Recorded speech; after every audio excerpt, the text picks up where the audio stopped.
Hello students, welcome to all of you on my YouTube channel Shukla and company. आज हम बेटा अपना money and banking का next lecture करने स्टार्ट चल रहे हैं।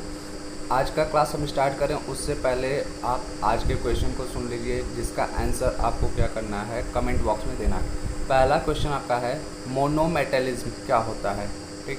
और ये भी आपको बताना है क्या मोनोमेटेलिज्म पे ग्रेसम्स लॉ एप्लीकेबल है या नहीं है।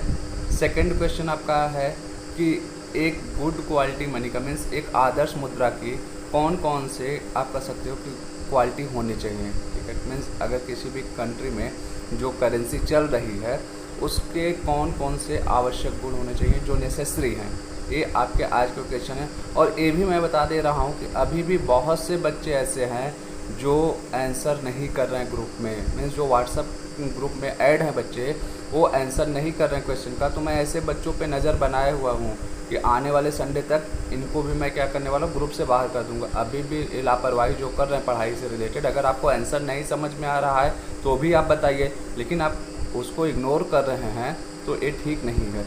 चलते हैं आज की क्लास पे हम अपने। आज का हमारा जो क्लास होने वाला है, लास्ट टाइम अगर आप याद करें स्लाइड हम आपको बता चुके थे गोल्ड स्टैंडर्ड, जिसमें से हमें टाइप्स ऑफ गोल्ड स्टैंडर्ड जो हमारे थे इसके बारे में एक्सप्लेन करना था। मीन्स 5 टाइप्स के हमारे गोल्ड स्टैंडर्ड थे कि जिसको आप कह सकते हैं स्वर्ण मान के 5 टाइप्स प्रकार थे।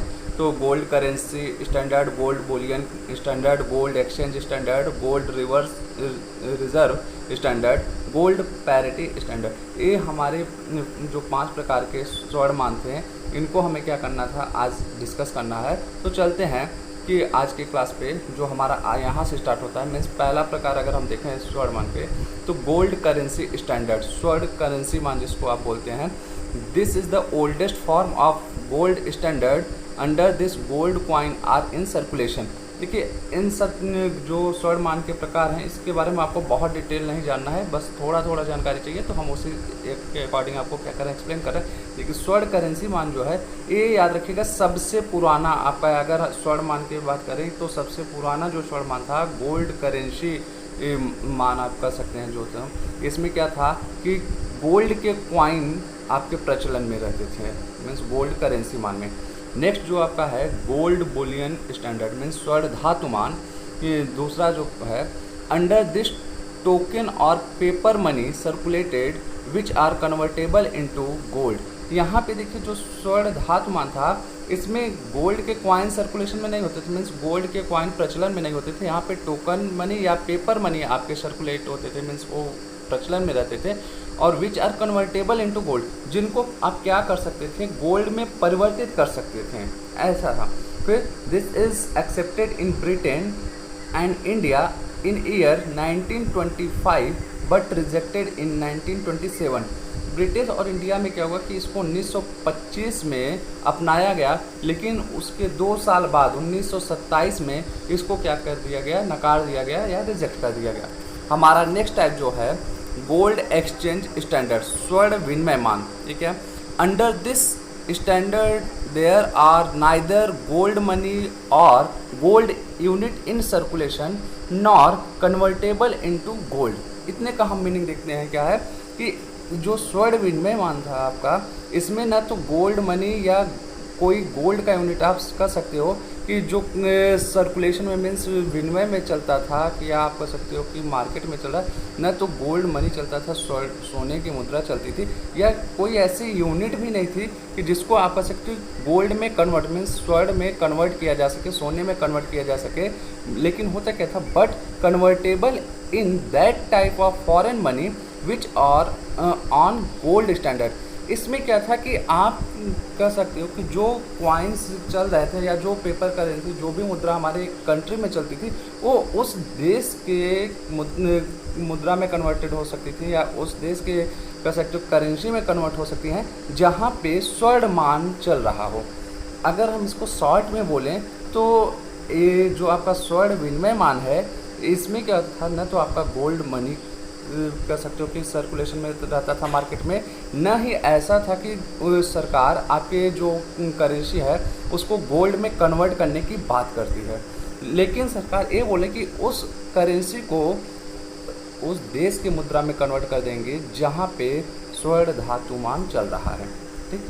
From 1900 to 1917 it was in circulation in India. Means 1900 से 1917 तक ये भारत में प्रचलन में रहा है।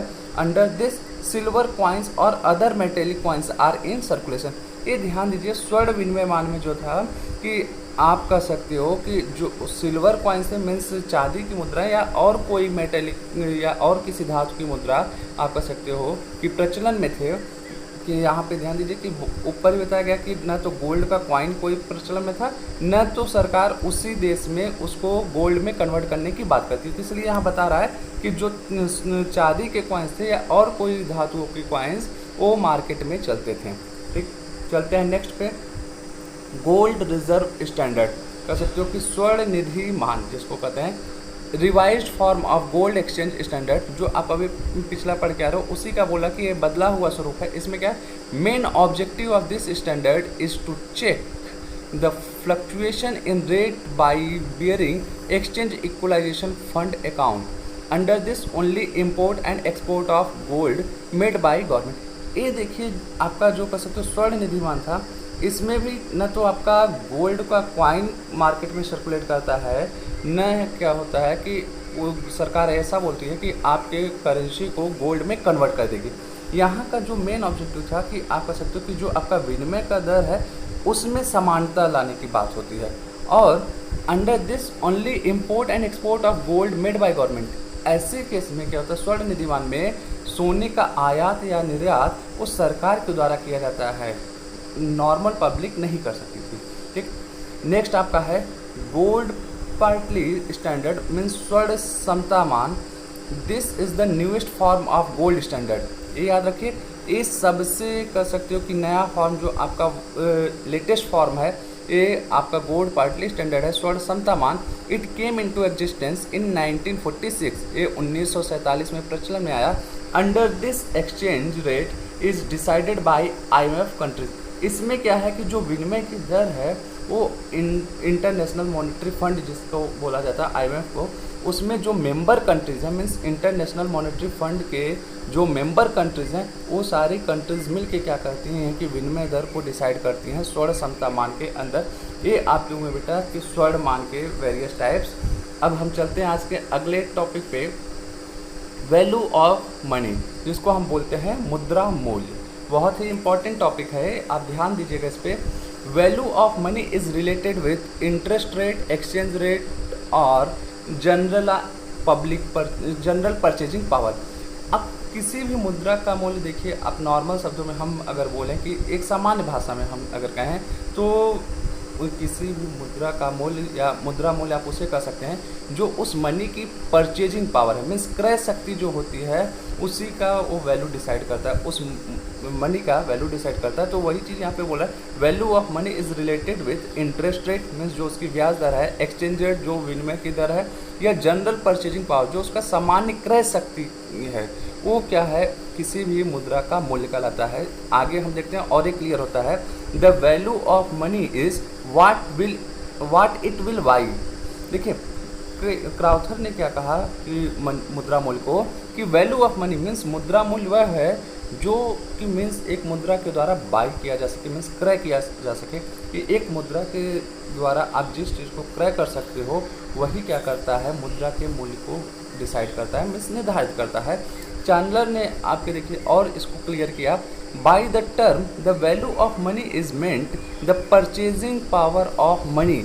मीन्स वो चैंडलर ने बोला कि जो मुद्रा का मूल्य है वो उसकी क्रय शक्ति है, मीन्स किसी भी मुद्रा का मूल्य आप कह सकते हो जो उसका क्रय शक्ति है वही उसका मुद्रा मूल्य हो जाता है। या आगे और उन्होंने क्या बोला, the ability of each unit to command goods and service in exchange. Means कह सकते हो कि हर मनी के या मुद्रा के एक यूनिट के द्वारा जो भी गुड्स एंड सर्विसेज आप कर सकते हो, मीन्स परचेज कर सकते हो, वही क्या करता है उसके वैल्यू को डिसाइड करता है। कहने का मतलब आप नॉर्मल लैंग्वेज में समझो कि अगर किसी भी मनी से आप कुछ भी परचेज नहीं कर पा रहे हो। फॉर एग्जांपल कि हम फिर से आपको लास्ट क्लास में जो एग्जांपल दिए थे कि जब जिस टाइम नोटबंदी हुई, अभी 2-3 साल पहले की बात है, जब नोटबंदी हुआ तो उस टाइम देखिए क्या हुआ कि जो आपके 1000 के नोट थे और 500 के नोट थे, वो क्या होते हैं कि लीगल टेंडर मनी नहीं रह जाते, मीन्स उससे आप कुछ भी नहीं खरीद सकते थे। तो ऐसे में क्या हुआ, वो आपके लिए क्या उसकी वैल्यू रही, नथिंग, जीरो हो गई थी वैल्यू। तो वही चीज़ बोला कि किसी भी मनी की जो वैल्यू होती है उसकी परचेजिंग पावर होती है, कि अगर आप लाखों करोड़ों रुपए रखे हो लेकिन उससे कुछ खरीद नहीं सकते हो तो उसकी वैल्यू नथिंग है। लेकिन आप 1 रुपये रखे हो और 1 रुपये से आप कहो कि हम 10 किलो गोल्ड खरीद सकते हैं, मीन्स 10 केजी आप गोल्ड परचेज कर सकते हो, तो उस 1 रुपये की कीमत बहुत ही ज़्यादा होगी। ठीक, तो ये आप नॉर्मल लैंग्वेज में आप समझ गए होंगे कि गोल्ड किसी भी मीन्स मनी का वैल्यू क्या होता है। ठीक, आगे देखते हैं और इस चीज़ को। There is inverse relationship between value of money and general price level. ये यहाँ पे क्या बोला कि जो नॉर्मल परचेजिंग पावर है और मुद्रा के मूल्य में, दोनों में एक विपरीत संबंध है। ये आगे हम अभी ग्राफ के थ्रू और क्लियर करेंगे कि अभी आप इतना ध्यान दीजिए। There is inverse relationship between value of money and quantity of money. और दूसरा चीज़ ये बोल रहा है कि जो मुद्रा का मूल्य है और जो क्वांटिटी मीन्स कह सकते हो कि उसके टोटल क्वांटिटी का मतलब आप कहो कि कितना मुद्रा है, टोटल मनी जो है, उन दोनों में भी क्या होता है कि इनवर्स रिलेशन होता है, मीन्स यहाँ पे भी विपरीत संबंध आपके हैं। तो आगे चल रहे हैं, इस चीज़ को हम और क्लियर करते हैं कि अभी factor affecting value of money हम देखते हैं, फिर जो अभी पिछला टॉपिक पढ़ के आ रहे हैं उसको हम लास्ट के स्लाइड में एकदम डिटेल में डिस्कस करेंगे कि कैसे वो चीज़ें होती हैं। अब factor affecting value of money की जब हम बात करते हैं, मीन्स मुद्रा के मूल्य को प्रभावित करने वाले तत्व, तो इसमें हम बात करने चले कौन कौन से ऐसे फैक्टर्स हैं जो मुद्रा के मूल्य को फॉल मीन्स डिक्रीज़ कर देते हैं, और कौन कौन से ऐसे फैक्टर हैं जो मुद्रा के मूल्य को इंक्रीज़ करते हैं। देखिए, हम दोनों चीज़ को एक साथ लेकर चलने की कोशिश की है।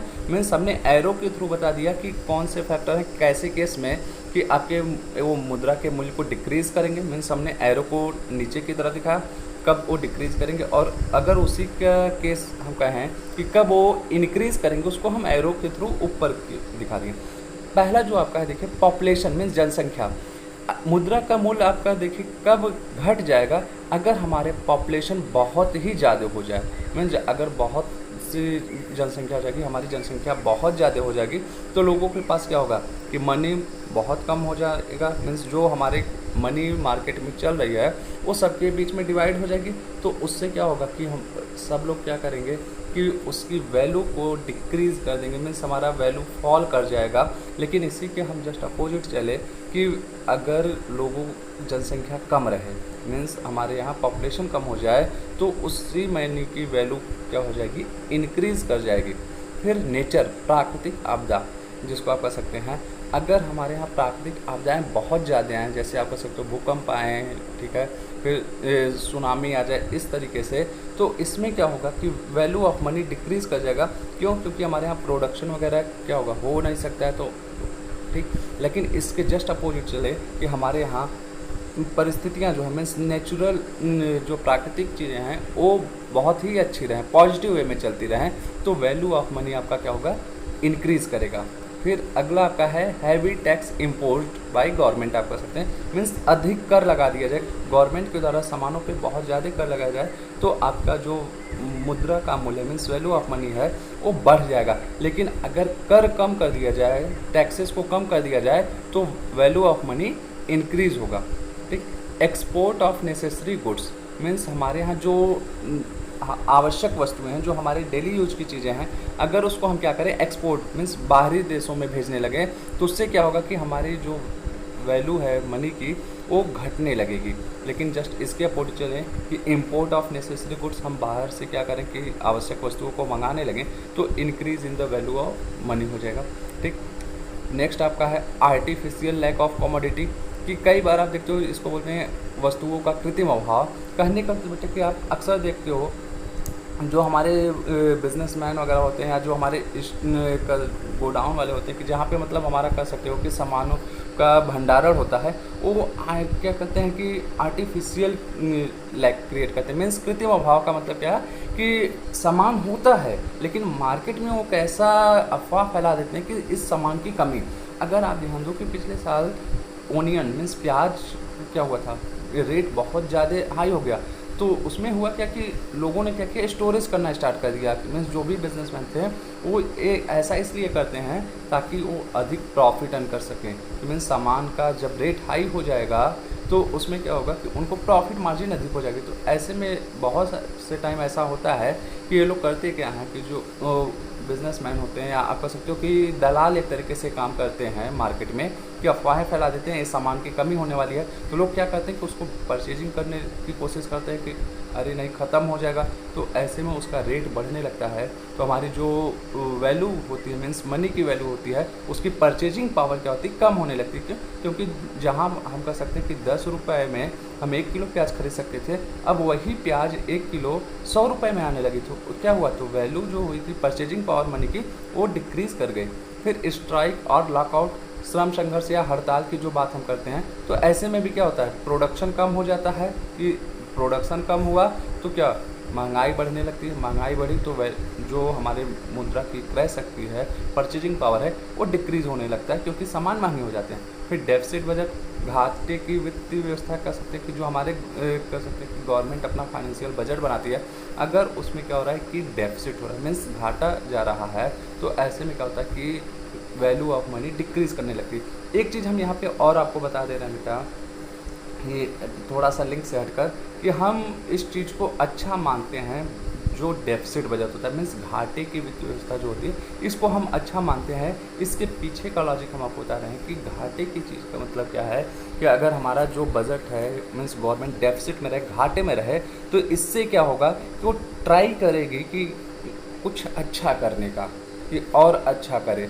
लेकिन आप सोचिए कि अगर वो डेफिसिट बजट जो नहीं आ रहा है मीन्स घाटा अगर गवर्नमेंट करने लगे, गवर्नमेंट को क्या होने लगे, प्रॉफिट होने लगे, तो नॉर्मल पब्लिक के लिए, लोगों के लिए कुछ नई चीज़ें नहीं करेगा, इनोवेटिव नहीं करेगा। आप थोड़ा सा अपने बारे में सोच लीजिए कि आप क्या कर रहे हो, पढ़ाई कर रहे हो, आपका 100% में 100% आने लगे, ठीक, तो आप क्या करोगे, कोई नई चीज़ नहीं करोगे, जिस पैटर्न में पढ़ाई कर रहे हो उसी पैटर्न पे पढ़ाई करते रहोगे।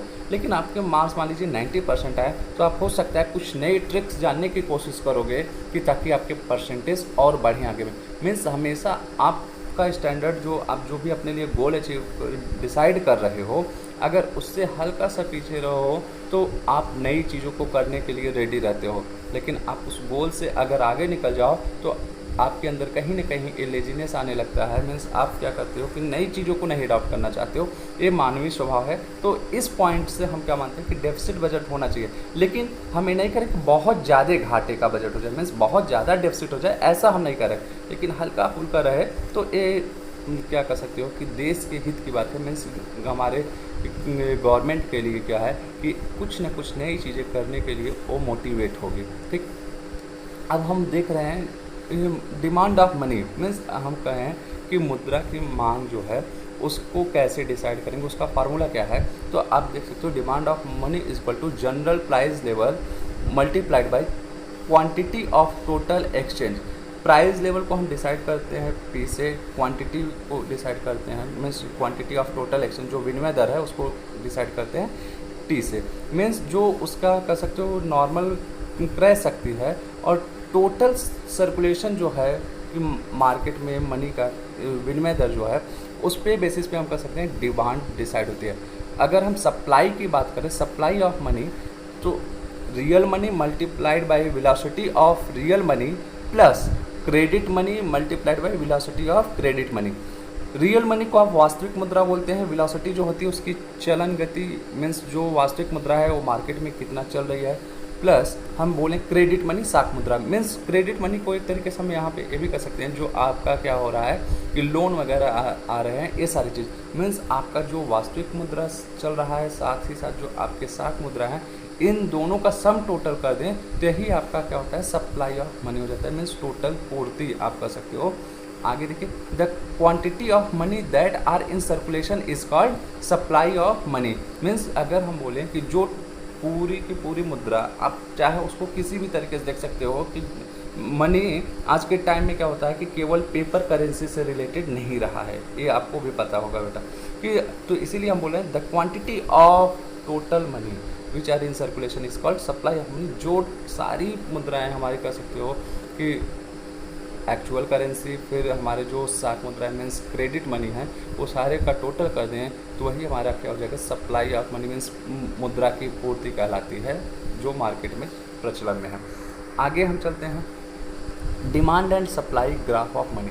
अब देखिए कि वो कौन सा ऐसा पॉइंट आएगा जहाँ पे हम कह सकते हैं कि मनी की वैल्यू को हम आसानी से डिसाइड कर सकें कि न तो हम कहें कि बहुत ज़्यादा महंगाई हमारे यहाँ हो, न तो बहुत ही ज़्यादा क्या हो जाए कि लो चल, कि एक होता है इन्फ्लेशन, दूसरा होता है डिफ्लेशन। ये दोनों ही परिस्थितियाँ क्या होती हैं कि खतरनाक होती हैं, कि अगर इन्फ्लेशन रहेगा तब भी आपको खतरा है, डिफ्लेशन रहेगा तब भी आपको खतरा है। तो दोनों का इक्विलिब्रियम पॉइंट मीन्स जहाँ पे दोनों इक्वल हो जाए वो पॉइंट ज़्यादा इंपॉर्टेंट होता है।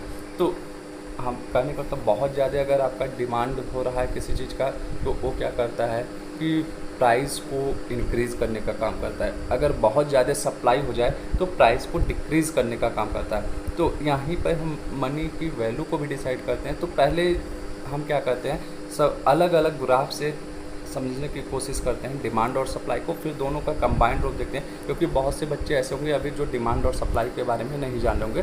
तो तीन ग्राफ हम यहाँ पे बनाए हैं कि पहले ग्राफ के बारे में बात करते हैं हम। देखिए कि हमने क्या किया है, एक्स एक्सिस वाई एक्सिस दिया है, ग्राफ आप लोग पढ़े होंगे मैथ में। तो यहाँ पे देखिए जो आपका स्टार्टिंग पॉइंट होता है, ओरिजिन पॉइंट होता है 0, वहाँ से स्टार्ट होता है।